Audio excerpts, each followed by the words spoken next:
Number 16, Operation Gladio. Now this was NATO's and the CIA's terrorist sponsoring program in Europe.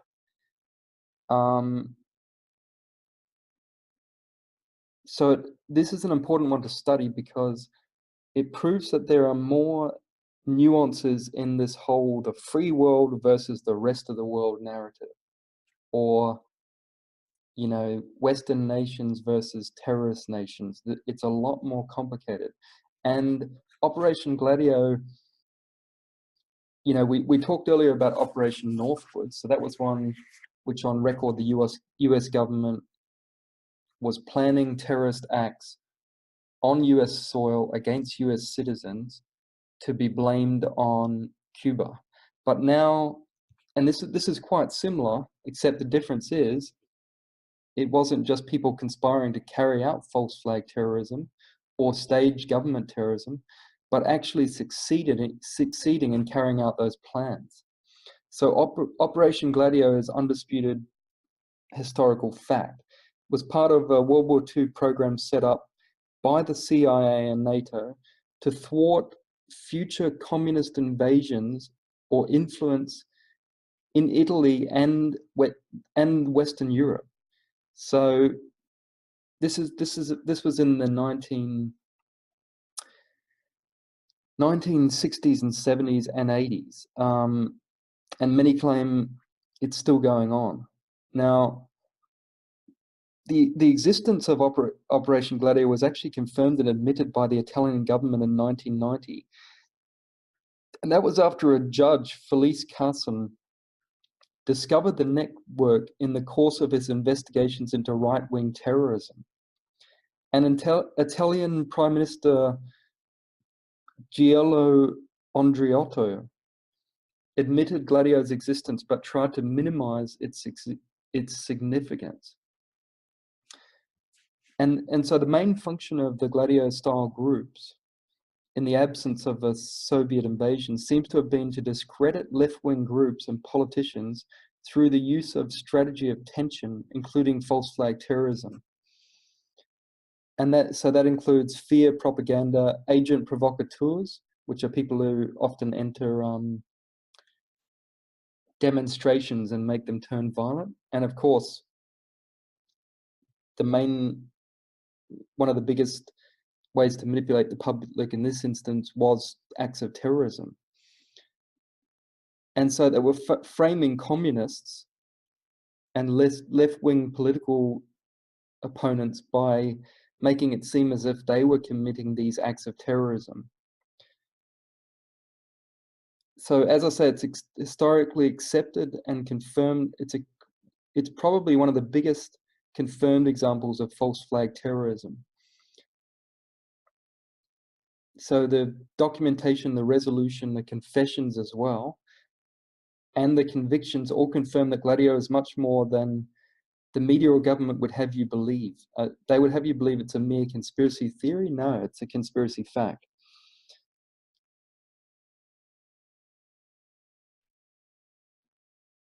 So there was the evidence for Operation Gladio includes in 1980 the bombing of a Bologna train station, which killed 85 people, is widely regarded as a Gladio operation.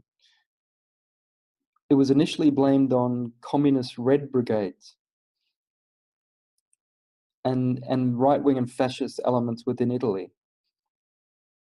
Sorry, right-wing and fascist governments were discovered to be the culprits, so not the left-wing people, not the left-wing extremists or the communist Red Brigades, but actually right-wing fascist extremists. And 2 Italian Secret Service agents, and also the head of an infamous P2 Masonic Lodge, were convicted in the connection to the bombing.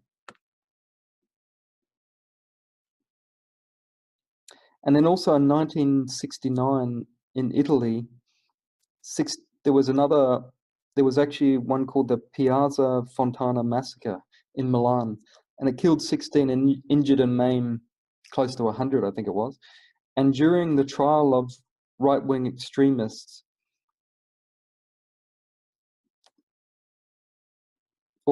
yeah, a former Italian counterintelligence head alleged that the massacre had been carried out by the Italian stay-behind army and right-wing terrorists on the orders of the US Secret Service CIA in order to discredit Italian communists. And so there's many more. There was another one in,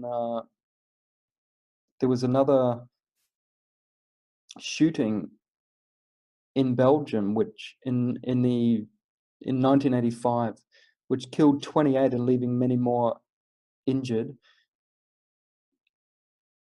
And once again, that was shown, investigations linked that to a Belgian right-wing group. So, and there's other far-right terrorists linked to Gladio that have been shown to be committing the acts of terrorism that were originally reported to be communist terrorist acts. And so out of all that, you've got a lot of evidence, but then you've also got judges saying that yes, Gladio was real. You've also got in 1990, the European Parliament even passed a resolution condemning Operation Gladio. The resolution requested full investigations and a total dismantlement of the parliamentary sectors involved.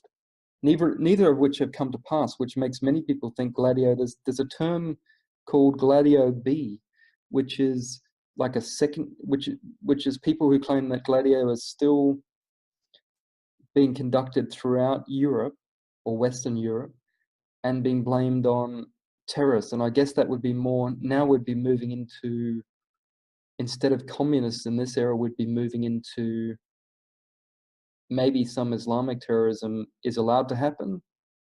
Is Gladio is infiltrating those groups and steering it towards happening? We don't know, but it gives you pause for thought at least. But so you had the judge, you had the European Union commenting on this, and you've got untold testimonials from intelligence agents throughout Western Europe to say, yeah, they were doing this terrorism and not the communists. So Operation Gladio is one of the, if you're really wondering, well, Operation Northwoods was never carried out, is there ever staged or government-sponsored terrorism? Then I would advise you to look up Operation Gladio, and it exists, guys.